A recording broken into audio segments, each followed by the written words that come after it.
اصل جنگ اب شروع ہوئی ہے، یہ بات مجاہدین کے ذریعے پہلے ہی کہی گئی تھی، اور ایک ہفتے سے لگاتار جو نقصان اسرائیل کا ہو رہا ہے، لگاتار جو بم برسائے جا رہے ہیں چاروں طرف سے، نہ صرف حماس کے ذریعے، القاسم بریگیڈ کے ذریعے، بلکہ یمن کے حوثیوں کے ساتھ ساتھ اور تمام جتنے سنگٹھن جن کو ایران کی طرف سے پوری طرح سے حمایت حاصل ہے، ایران کے ذریعے جن کو ہتھیار لگاتار فراہم کرائے جا رہے ہیں، اور ایران خود اب لال ساگر میں آ چکا ہے، ایران کے پوت وہاں پر آ چکے ہیں، اور وہ امریکہ کے پوتوں کا مقابلہ کرنے کے لیے تیار ہیں، اور مقابلہ کیا بھی جا رہا ہے، اور امریکہ لال ساگر سے بھاگتا ہوا نظر آیا ہے۔ اور یمن کی طرف سے جو میزائل داغے جا رہے ہیں، اس سے زبردست اسرائیل میں دہشت ہے۔ لگاتار جو اسرائیلی میڈیا کی اگر ہم بات کرتے ہیں، اس کے ذریعے جو کچھ چیزیں نکل کر سامنے آ رہی ہیں، کچھ علاقے ایسے ہیں جہاں پر لگاتار الارم سسٹم بجتا رہتا ہے، یعنی لگاتار وہاں پر میزائل داغے جا رہے ہیں یمن کی طرف سے، ہزاروں میزائل۔ اور ظاہر سی بات ہے، اس کو جس طرح سے داغا جاتا ہے وہ ایک الگ انداز ہے، جس کے ذریعے بہت ہی کم میزائل ایسے ہیں جو وہ ان کا سسٹم جو ہے آئرن ڈوم، وہ اس کو انٹرسیپٹ کر پاتا ہے، ان کو ناکارہ کر پاتا ہے، جبکہ آدھے سے زیادہ میزائلیں اپنے ہدف تک پہنچتی ہیں، اپنے نشانے تک پہنچتی ہیں، اور نقصان ہوتا ہے۔ حالانکہ یورپین میڈیا جو ہے وہ کھل کر کے نہیں لکھ رہا ہے، لیکن کچھ نہ کچھ باتیں وہاں کی عوام کے ذریعے، لوگوں کے ذریعے، سوشل میڈیا کے ذریعے اس طرح کی چیزیں سامنے آ رہی ہیں کہ لوگ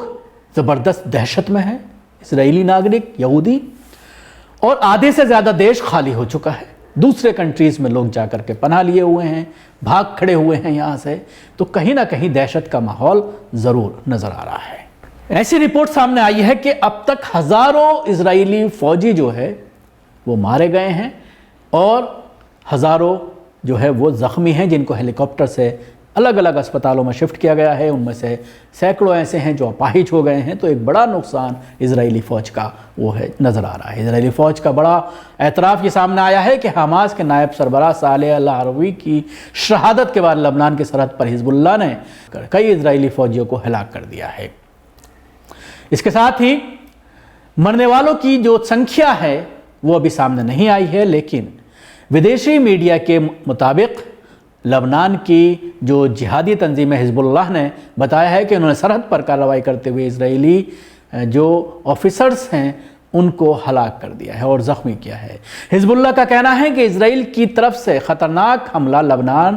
اور اس کی خود مختاری پر حملہ تھا، اسرائیل کو اس کا جواب دیا جائے گا۔ جہادی تنظیم نے ایک بیان میں کہا ہے کہ ہم ہر وقت جو ہے وہ جواب دے رہے ہیں، اور جواب دینے کے لیے ہم ہمیشہ تیار ہیں۔ ہمارے جنگجو بھرپور تیاری کے ساتھ بارڈر پر موجود ہیں۔ آپ کو بتانا چاہوں گا کہ حماس اور اسرائیل کے درمیان 7 اکتوبر کو شروع ہونے والی جنگ کے بعد حماس کے نائب سربراہ صالح العروی نے حزب اللہ کے سیکریٹری جنرل حسن نصر اللہ سے ملاقات کر کے جنگ کی حکمت عملی پر بات چیت کی تھی۔ امریکی وال اسٹریٹ جرنل نے انکشاف کیا ہے کہ لبنان سے حزب اللہ کے حملوں کے نتیجے میں 2,30,000 سے زیادہ اسرائیلی شمالی اسرائیل چھوڑ کر کے چلے گئے ہیں، یا پھر وہ بے گھر ہو گئے ہیں۔ لبنان میں اسلامی مزاحمت کی طرف سے حملوں میں اضافے کے ساتھ شمالی اسرائیل میں آباد کاروں میں جو ہے وہ پریشانی پڑ رہی ہے۔ اسرائیل چینل 13 نے 2 دن پہلے یہ بتایا کہ شمال میں اسرائیلی تباہ ہو رہے ہیں۔ اس کے ساتھ یہ بھی کہا گیا ہے کہ اسرائیلیوں کے بے گھر ہونے کے اثرات صرف سیکورٹی کی صورتحال تک ہی محدود نہیں ہیں، بلکہ نفسیاتی اور معاشی حالات تک بھی پھیلے ہوئے ہیں، یعنی دماغی پریشانی، لوگ پاگل ہو رہے ہیں،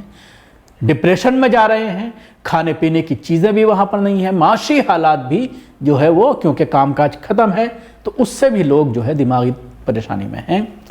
آباد کاروں کی ایک بڑی تعداد معاشی مشکلات سے بھی دوچار ہے۔ اسرائیلی جو میڈیا ہے اس کے مطابق اس سے پہلے اسرائیلی حکام نے سیکیورٹی کی صورتحال کی روشنی میں کئی شمالی بستیوں کو آباد کاروں کے داخلے کے لیے بند کر دیا تھا۔ اسرائیلی میڈیا نے نشاندہی یہ بھی بتایا ہے کہ بستی کے دروازے بند ہیں، آباد کاروں کے لیے کوئی راستہ نہیں ہے اور باہر نکلنا صرف ہنگامی حالت میں ہی جو ہے وہ اجازت دی جا رہی ہے، ممکن ہے۔ تو ظاہر سی بات ہے مرنے کے لیے ان کو چھوڑ دیا گیا ہے اور وہ اگر دیش سے باہر جانا چاہتے ہیں تو وہ بھی نہیں جانے دیا جا رہا ہے۔ جن لوگوں کو باہر نکلنے کی اجازت دی جا رہی ہے ان میں جو ہے وہ حاملہ خاتون ہیں، جو پریگننٹ وومنس ہیں یا پھر بچے شامل ہیں۔ اس کے ساتھ ہی اس کے لیے بھی ان کو جو ہے ڈسٹرکٹ ایڈمنسٹریشن سے جو ہے وہ منظوری لینی پڑتی ہے۔ دوسری طرف اسرائیلی قابض حکام نے شمالی اسرائیل میں قائم نئی بستیاں بھی خالی کر دی ہیں۔ اسرائیلی میڈیا کا کہنا ہے کہ خالی ہونے والی بستیوں میں وہ بستیاں بھی شامل ہیں جو 1948 سے قائم تھی، جو کبھی خالی نہیں ہوئی تھی۔ تو آپ اندازہ لگائیے کس طرح کا معاشی بحران، کس طرح کا سماجی بحران جو ہے وہاں پر دیکھنے میں آ رہا ہے۔